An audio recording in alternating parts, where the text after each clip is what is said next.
Becky Gannon, and I'm mad about miniatures. My guest today is Matthew Keith. Matthew combines a love of Barbies and everything super glam with a wicked sense of humor in Dolls on the Brain, his Facebook and Instagram accounts. Let's go talk to Matthew. Hi, Matthew. I'm so excited to have you on today. Thank you so much for asking me. Oh, my pleasure. And we are going to have a super glam time today with Dolls on the Brain, who features retro Barbies, elegant Barbies, being kind of witchy, right? Yes, witchy is a good PG way to put it. So, your favorite era is? I'd say pre-1964. I was raised by hippies in Northern California in the 1970s, and everybody was wearing earth tones and denim, and I never saw a business suit on a woman or a fur until I went to college. So I would see things that were filmed pre-1964, pre-British invasion, like The Parent Trap, the original version, and old movies. And I really gravitated towards that aesthetic. So that's really what I have. I have a few mod dolls like the ones I saw growing up, but I really prefer a retro aesthetic. So that would be 40s, 50s, sort of movie star style? Oh, I love the 40s. My living room is very 40s. Lots of dark wood, mahogany books, very heavy, not at all in style, but I don't care. It's funny because I watch those same movies and I grew up around that same time. But my mom was very glam, lots of leopard. Oh, And she believed in dressing up always, always. She couldn't stand, as she got older and people started wearing sweatpants everywhere. She'd say, "You just wear that to take out the garbage." exactly. Except in my family, that's what they wore all the time. My mother, when she wore pantyhose, she would have leg stubble poking through and she would joke, the stubble keeps the pantyhose up. I know. And she'd wear them with, flat sandals and the toe of the legs pantyhose sticking out the front. It was a definite glamour don't. Ah, sounds like my mom and your mom were kind of opposite. I would hope so. My mom was a glamorous redhead. When she had just got out of college, she won Miss Fire Engine. Oh, I love it. And she dated a photographer boyfriend. There's all these super glam black and white photos of her in like leather jackets and things like that. Oh, that's great. So that aesthetic in that kind of movie aesthetic, that they're beautiful and glam but they had a little attitude, right? They weren't like your girl next door. They were divas. Yes, definitely. My mother, I should credit her for a good sense of humor, and we did sit around and joke and laugh, and it was sort of edgy humor. And then also I've lived in New York City and definitely relate to the attitude there, which is, a little harsh. Yeah, that all of that has informed my sense of humor. And obviously Ab Fab, I loved that when it came on, and, other things that are sort of biting and acerbic. It's funny what you said about the hippy dippy thing, because I think I told you this when we first talked. I don't like the color brown, and I've never loved it. I mean, I like it wood or leather, but other than that, no thank you. But then when we went to law school and business school, my husband and I had to get rid of my beautiful apartment in the North End, and I had this basement, brown shag carpet, and he got rid of his nice sports car and had like a brown Buick.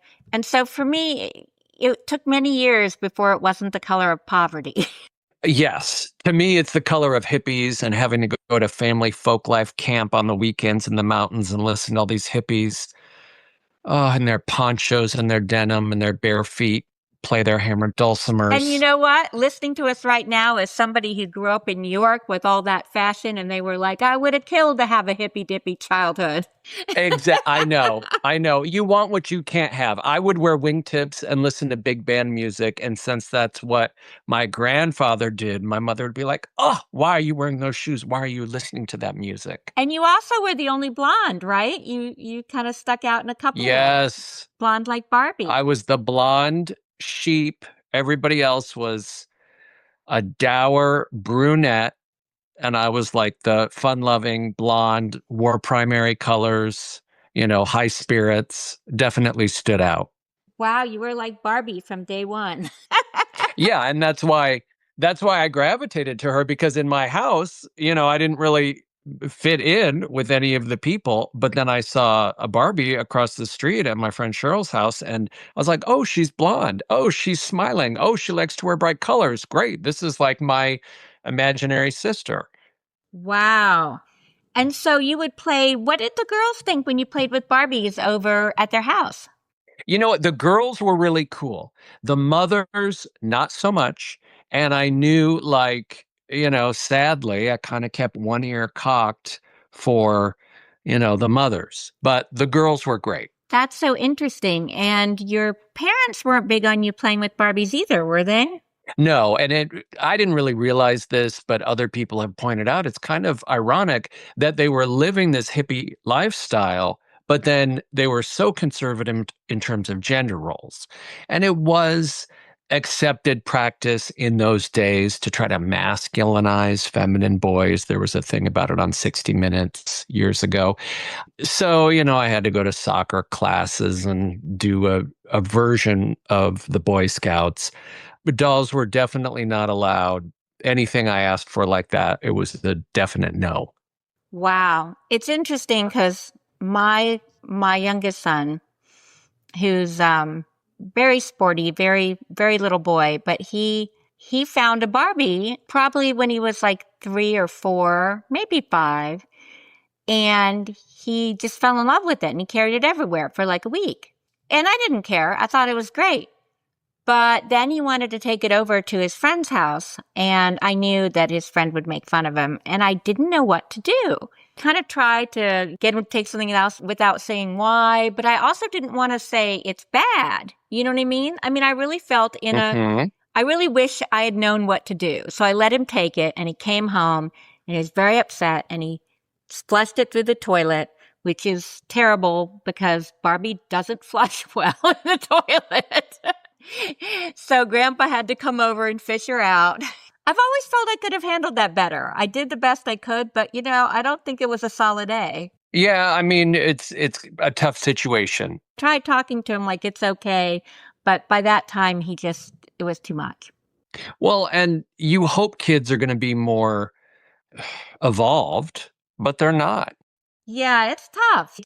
So you actually went out and bought secret Barbies and hid them.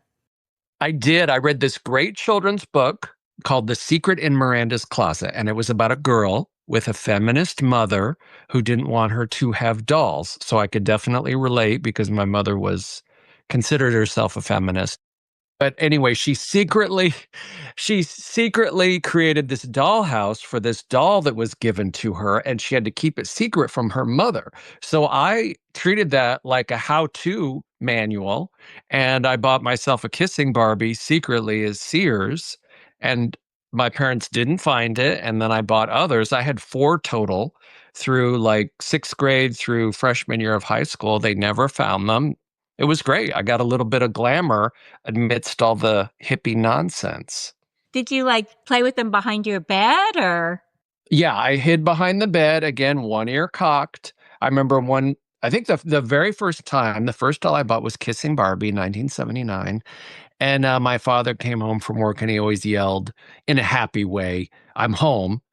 And it's kind of like, "Oop, party over." And I put her back in the shoebox and I slid her under my dresser and went downstairs. Wow. It just struck me. How did you get to Sears by yourself? I feel in some ways that those of us who were younger back then had a little more freedom to do things than kids now. Like Absolutely. I would have been able to walk somewhere and buy something without my parents noticing, but I'm not sure kids today could do that. I know maybe they can buy it online and watch the mail. That's true. Um, I was 11, so I rode my bike and then I brought it home and I told my mother I'd been buying Christmas presents, which, Christmas present for myself, basically. That's funny because I do remember it was very much like the old movies where if you rode your bike, I had to be home by the street lamp. Uh huh. And other than that, not too concerned. Yes, I was just talking about this with somebody who grew up who's the same age. And in the 70s, it seemed like parents were really on their own personal journeys. I'm okay, you're okay, est, all of that. And the kids were kind of left to fend for themselves. I felt cared for the most part, but it was true that I could say, my friend and I are going to go play at like the construction site, and it was fine. We're going to go play on the freeway. Right. The term helicopter parents did not exist. My parents were a little bit much more helicopter parents, but I still, managed to buy 4 Barbies and do other things too. It's funny because my mom was a feminist too, and she didn't want me to have dolls. I guess when I was born, she bought me bears and different things like that. But when I was a little girl, I had an operation. I think I was under 5. And of course, kids are smarter than you know. I came home. I was like, I want a doll. And I got a doll. And after that, the gates were wide open. Sometimes we wear them down. They would say no to a doll. So then I was like, well, what about a doll house? And I did actually manage, I should mention this since you do 1/12 scale. I did have shadow boxes, they were called. I had a dollhouse that my grandfather made for me. So I was sort of allowed miniatures. But then when I asked for a doll family for the dollhouse, then that was a bit of a problem. You had shared with me that your family was in construction, or your grandfather. Do you think that's part of why, like, they saw that as, like, we're just building a house for him? No, not really. Well, my grandfather and grandmother had won a dollhouse in some charity auctions, but it was unfurnished. So my grandfather built furniture for my cousin Kathy. So then I sort of had an opening and for a doll house. And he figured out how to make staircases. He figured out how to make wood siding. It was amazing. Wow. And Do you still have it? no, I don't. And I don't have my original Barbies either. I would like get rid of them. I would throw them away and be like, "Oh, okay, I did it." And then like a serial killer, I would get the urge again, like, "Well, okay, just one more," and then I'd buy another doll.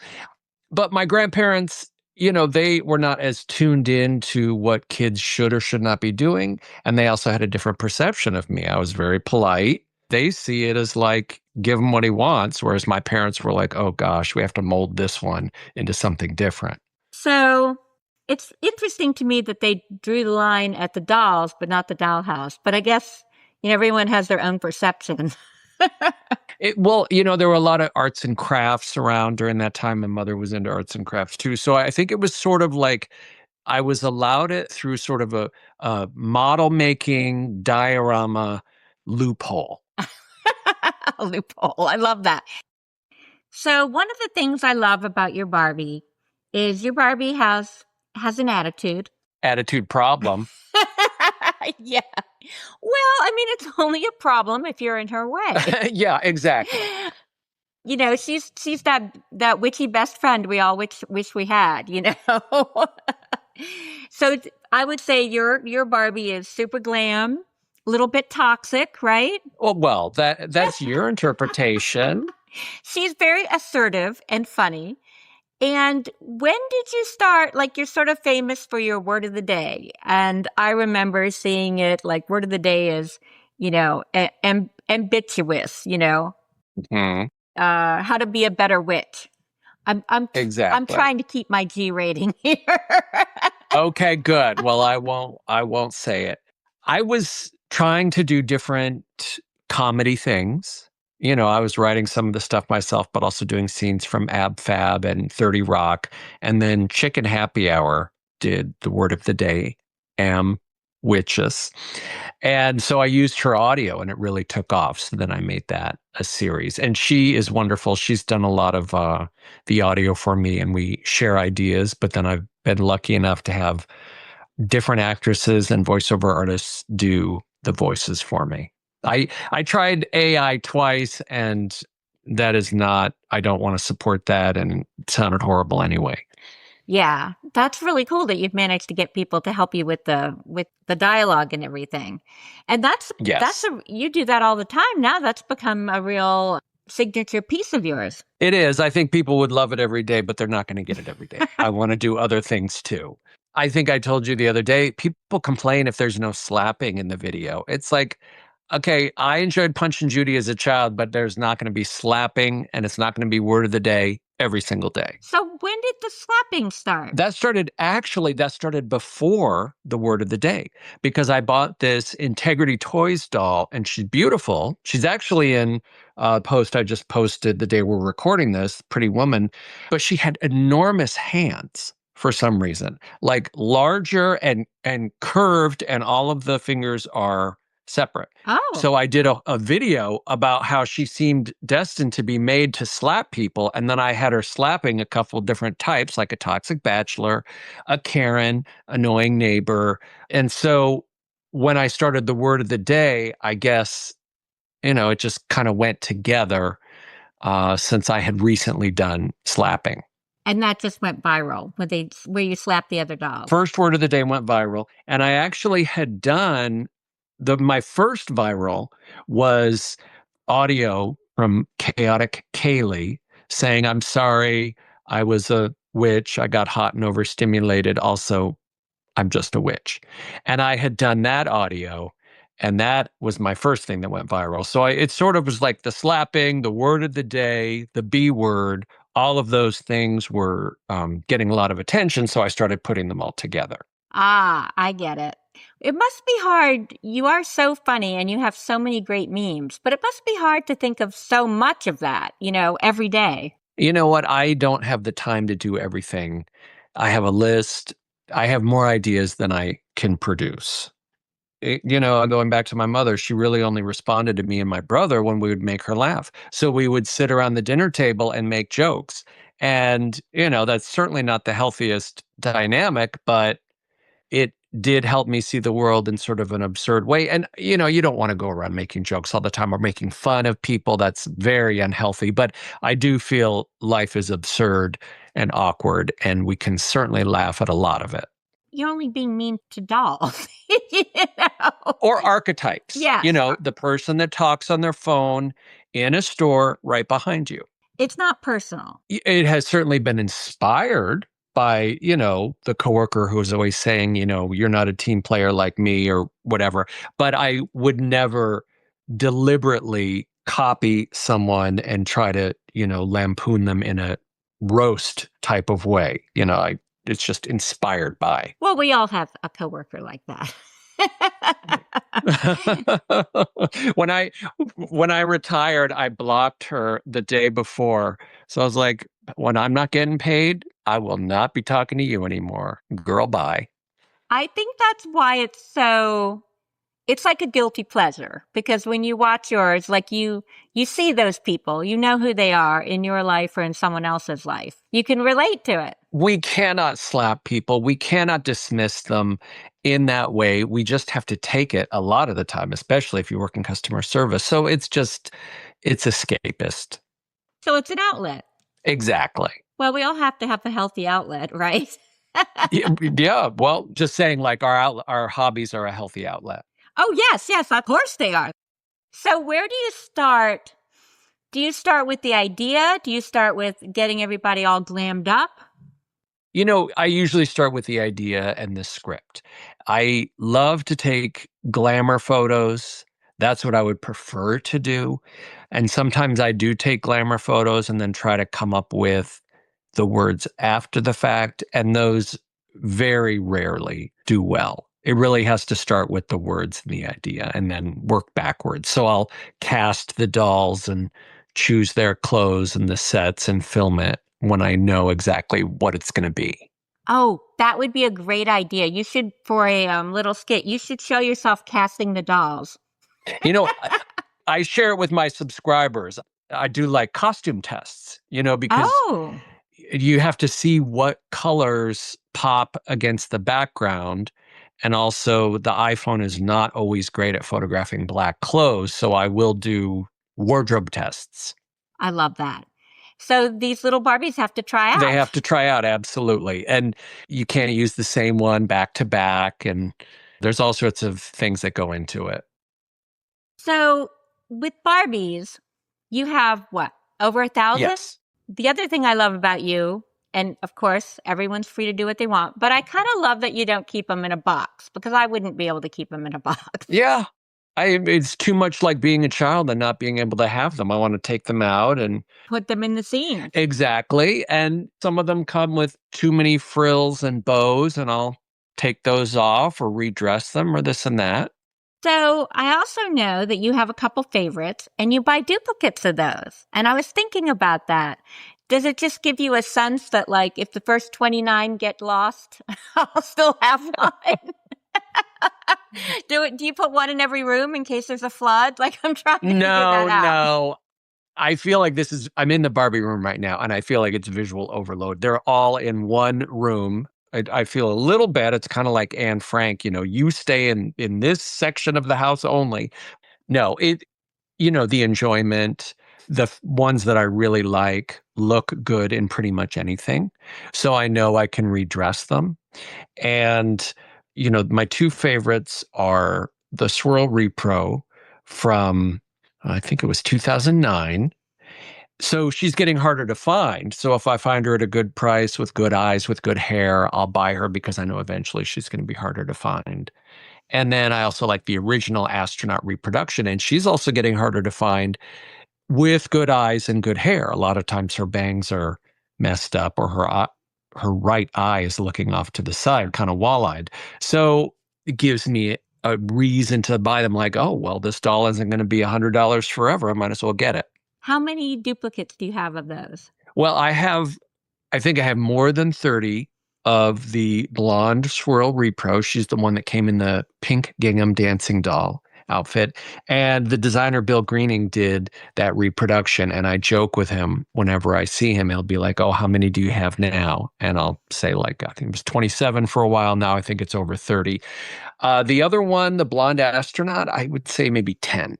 So what is it? Is it the hair? Is it the face? Is it the clothes? Is it a combination of all those? What do you look for first? For those dolls, it's a combination. The lipstick color, skin tone, and hair is it's just like a win for me. The blonde Swirl Repro has pale pink lipstick and nail polish and looks good in anything subdued. And then the other one has platinum hair with red lips. So that looks good in, a lot of different things. And also she's so sort of va-va-voom, she can make the vintage outfits that are kind of matronly look sexy. Ah, it's like you have two different types of actresses. Exactly. The ingenue and the femme fatale. Yes, yes. Maybe one day you should divide your Barbies by that. I know. Well, and they joke in Hollywood, you're the ingenue, the mother, the district attorney, the hag. Like those are the only roles for women. Yep. Well, let's hope that changes. Well, Devil Wears Prada 2 is a big hit, so we're moving in the right direction. So do you have a favorite outfit out of all the outfits you have, or a few favorites? I love the pink gingham dress that the dancing doll reproduction, this blonde Swirl Repro came in. I love business suits. I love Chanel, despite her personality and her politics. I love her aesthetic. So I have a whole shelf of Chanel-inspired things. And Mattel has been knocking off Chanel since the very first year. They did a bootleg version of a Chanel suit. And then I love, the really glam, huge ball gowns too. So no exercise outfits for you? Never. No Barbie as a vet? No Barbie as a gym teacher? Never. My boyfriend, Rolly Dolls, loves like character dolls. So when I need a character like that, I go to the next room and borrow it. Oh, okay. Are they the same size? Are they Barbie size? Yeah, he does mostly 1/6 scale. He has a lot of like clone dolls and celebrity dolls. So he has every character under the sun. I have a very, multi-ethnic, but it is very Stepford wife. So did you both collect when you met? Yes. Is that how you met? Yeah, we met on Instagram. He DM'd me in kind of late at night during the pandemic, and I thought he was a woman because he was using a Mimi Bobek doll as his avatar. The the character actress from the Drew Carey show. Oh, yeah. So he was talking about buying Betty Page dolls, and I thought it was a middle-aged woman whose husband didn't listen to her and she didn't have any doll friends. And so I was supportive, and I actually thought about our friend Grandma Gets Real, Tanya. I thought, okay, what would Tanya do? Well, Tanya would be very supportive and listen to this person and engage. So we had this whole conversation where I was very supportive. Then a couple days later, he changed his avatar picture, and I figured out it was a man. And then a couple days after that, I made a joke about being single, and he said, "Date me." So then it sort of went from there. Ah, that's such a great story. And also, shout out to Grandma Gets Real for always doing the nice thing and the right thing. She is so wonderful. She has helped me so many times, given me advice, just always gracious. She's given me advice too. She's the best. She really is. And look at what happened because you were nice. I know, I know, I know. And it doesn't cost anything to be nice. And it also doesn't cost anything to give a compliment. It is true. Now, is it hard to tell people? I mean, I'm a woman and a miniaturist, and it's still tough sometimes when I tell people what I do.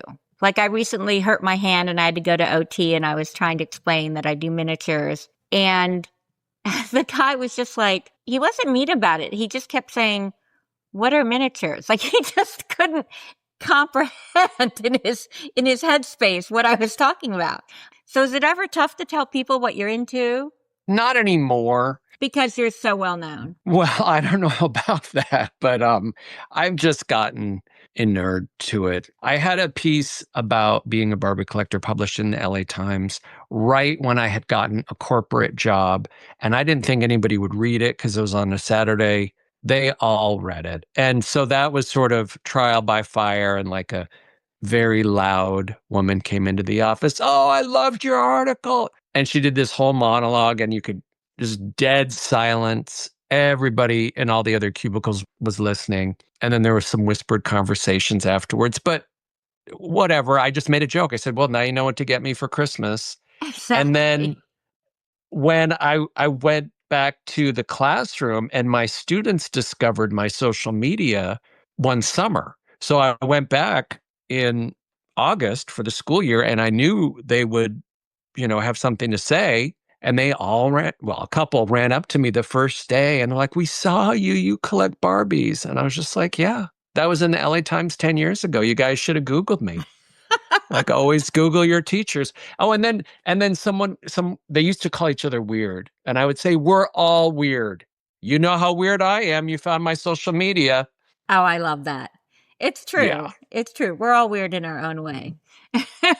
exactly. And we're only as sick as our secrets. Right. But that's what I love about the internet for all its problems is it allows you to find the people who love the one little weird thing that your little weird heart loves. I know it has been so wonderful for that. In the late 90s, my first Barbie friend and I, we were trying to find other male Barbie collectors. We could not. He put something on Yahoo groups looking for others. A year went by and we didn't have a single response. Wow. But so now you know quite a few? Oh, yeah, it's great. Oh, that's awesome. That's really good. It is so fun to meet people that have that same niche hobby because you already have everything in common. Exactly. Yes. And you were so funny when we were talking the other day. You said if you don't know someone at a miniatures event, ask them what kind of glue they use, Yes. and you will immediately have a conversation starter. It's the same with Barbie. What's your favorite face mold?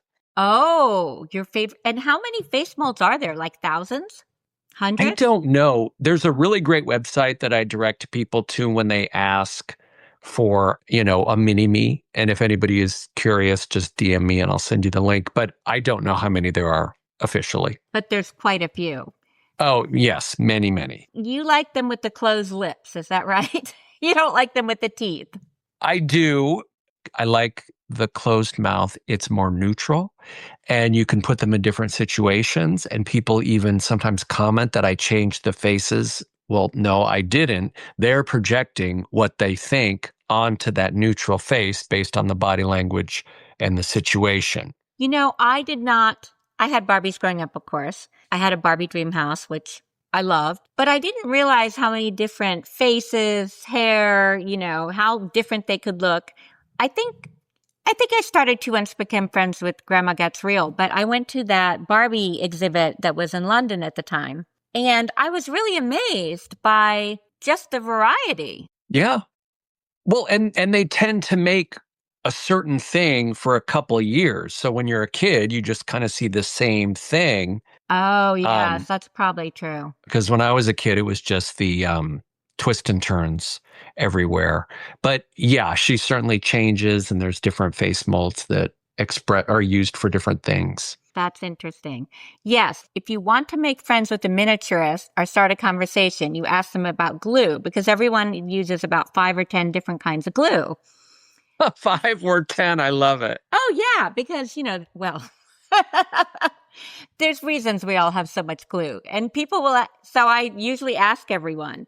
But it's nice to know that if I'm with a bunch of Barbie people, I'll know to ask about the face mold. I won't have an answer, but at least I'll know how to start the conversation, right? Exactly. Exactly. You can just nod and say, that's interesting a lot. Yeah, exactly.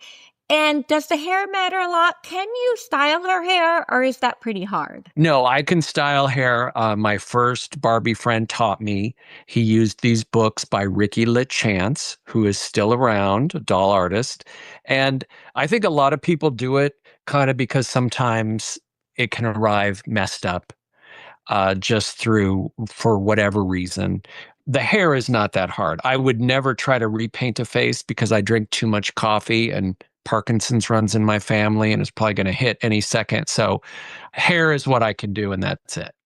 I know why the hair arrives messed up. I remember playing with Barbies and we would either grab them by their legs or grab them by their hair. Oh, yes, for sure. Caveman style. Right. Well, also photographing them close up, I get so close I can see specks of dust. One random hair looks terrible, so you definitely learn to style the hair. Now, you have quite the background for all the little mini movies that you do. You've been to film school, you've been to Uh-huh. graduate school in writing. Tell us a little bit about that. Well, my brother and I were both very visual. We were always doing puppet shows, and we would do like slideshow movies where we would tell a story through taking pictures. And then we had a babysitter who was really into film, so we started making Super 8 movies in middle school. And then, yes, I went to New York University for film school. And then I taught film at a performing arts school for, let's see, 17 years. And so the students made short films, and I actually learned a lot. I mean, I knew how to edit and I knew all the shot types and all that stuff, but it was really great it reinforced what I learned in film school, which is show, don't tell. And if we had people who were confused by the movies, then that meant the storytelling wasn't clear enough. So we had to tell the story very, very clearly so that the grandmother in the assembly and the 4-year-old baby sister could understand. And is that where you also got your photography skills, the photography is just so beautiful. No, I gravitated towards that very early. I asked for cameras for Christmas. I took pictures. So that started early too. And I actually asked at NYU if I could do a double major in film and photography, and they wouldn't let me, which is unfortunate. But I love photography. And there was certainly a lot of that around when I was growing up, like Ansel Adams was in vogue. So I saw a lot of his amazing work. What is the toughest thing about doing a little Barbie set or play or sketch? Is it positioning them all? You know what? It's getting them to do what I want them to do on camera. And if I'm doing a paid partnership, well, I can write a script that can get approved, but I don't know if they're actually going to do what I want them to do. So getting it in focus, making them slap correctly, all of that stuff, that's hard. And like the reel I posted just the other day, I filmed the whole thing outside and the sun was shining on the iPhone. I couldn't really see the screen. And then when I looked at the footage, Barbie has a big old hole in the back of her jeans. It looks like she's about to go number 2 through the back of her jeans. But so stuff like that is hard. And you can Photoshop photos, but the capabilities for manipulating videos are not as good. It's hard. It's hard doing the videos on miniature houses too. Like you get up close and you're like, oh, I forgot to dust, you know. Yes, absolutely. Sometimes I like to pour water or pour things, and I don't know the physics, but certain things just won't pour if it's small enough. Uh, uh-huh. You have to have I've had that too. you have to have a certain surface level. So, this is teaching me physics. And sometimes, I just drop things, sometimes the silliest Oh, things can yes. take so many takes. I try to limit myself to 3 takes, and that is a joke. I mean, that just never happens. Ah. Well, I just know, usually I don't have little figures in my doll houses, but I do have a lot of pets. Dog who looks like my dog and many other dogs and cats. Oh, nice. And one time I put him, my little Ziggy mini, on a little broom and tried to have him, a little hat, tried to have him fly around with fishing line around my haunted house. Yeah. That was so hard. Yeah. I could not believe how many takes it took to get him to stay on the broom, to fly natural, keep my darn hand out of the camera. Oh, exactly. So I think what you do is probably even harder than what we think it is. It's hard, and I have enormous hands that, I wish I had delicate hands. I'm always knocking things over. And we had fishing line, and I could never even use it because you can't see it to tie it. I was always losing it. So I can't find the spool right now. And I'm like, good, because I just can't use it anyway. So what are some fun opportunities that have come to you from this Barbie gig that wouldn't have happened to you otherwise? Well, the big one is I was able to leave my full-time job in part, not completely, but in part because of revenue generated by views and ads. That's a pretty big deal. Yeah, yeah. I was getting closer and I finally just made the leap. So that was great. And then I was invited to be on Mattel's collector advisory panel in 2013, the last year they did it. And what was that like? It was great. What they used to do yearly is they would bring collectors to Mattel for one day. They would pay the airfare and a hotel for people who were out of town. And they're basically treating you like a consultant. They're showing you possible ideas and asking your opinion. And they were so gracious, so nice. Got a tour, lunch, got to see all the products that were coming out. We got to vote on the upcoming holiday doll. And it was just, it's like the obvious analogy is going to visit Willy Wonka's factory. Oh, I mean, that just sounds amazing. And to get to vote on I love those holiday dolls. Yes, yes. We got to vote and they used our vote. We got to vote on a hairstyle for one of the Empress of the Aliens dolls. Told us about a few things that they were hoping to do that didn't work out. And I shouldn't say because I did sign an NDA. It was great. It's nice to be asked your opinion. Oh, and they were acting like we were, highly paid consultants to Fortune 500 companies. Everything we said, it was just like, wow, great, thank you. I love that because you are the Fortune 500 consultants of the Barbie world. Well, do you have any goals or anything that you haven't done that you want to accomplish? I would love to do a TV series. Obviously, I can't do it with dolls. I would get in trouble. I would love to do animation, but I'm not going to touch AI with a 10-foot pole. So we'll see. That would be a dream. Otherwise, I'm just going to keep doing what I'm doing and every day trying to make it fun. If I'm getting frustrated with the filming, it's like, this is supposed to be fun. The sense of humor is going to come through if it is fun. So let's keep it enjoyable. That is really great. I'm going to use that because sometimes I'll get frustrated, when, I don't know, just when things go wrong in filming or when sometimes I have a whole concept and then I just can't make it look like it did in my mind, Oh, I know. And it seems like I should have complete, power over these little items, but it doesn't always work out like that. It seems like it should. I mean, don't we do this so we can control a mini environment? That's absolutely why we do it. So I think that makes it even more frustrating. Yes. But at the end of the day, you have to remind yourself, you're here to do fun. So you get out your collection of glue and you feel better about yourself. All 5 to 10. All 5 to 10 bottles of glue. And you look at that and you think, I'm doing okay. If I had 5 to 10 bottles of glue, I would be sniffing them. So I'm really glad I don't. Obviously, not as big a component of the Barbie world. Well, this has been so much fun. I have wanted to have you on forever. You were one of the first Barbie people I followed. My main world is sort of artisan miniatures, but I like to include everyone. I love to see people doing something different and to put them all together in that miniature umbrella because we're all doing creative things with tiny little things. We are, and there's great crossover. Like Tanya, Grandma Gets Real is a great example. But I buy miniature 1/12 scale items for and they work for 1/6. Then I assume it would probably work the other way as well. Yes, today I went to a little miniature show in Ann Arbor, and for the first time I saw a Barbie maker there that had a bunch of 1/6 sofas. I'd never seen that before. Oh, that's great. Well, thanks again for being on. It was such a delight, and just the best of luck to you and your witchy Barbies. Thank you so much, Becky. Your glam, super glam witchy Barbies. There we go. There we go. Thanks again. Bye-bye. Bye-bye. I hope you enjoyed talking to Matthew as much as I did. If you have a favorite miniaturist you would like to know more about, send me a message on Mad About Miniatures. I'm always looking for ideas for new guests.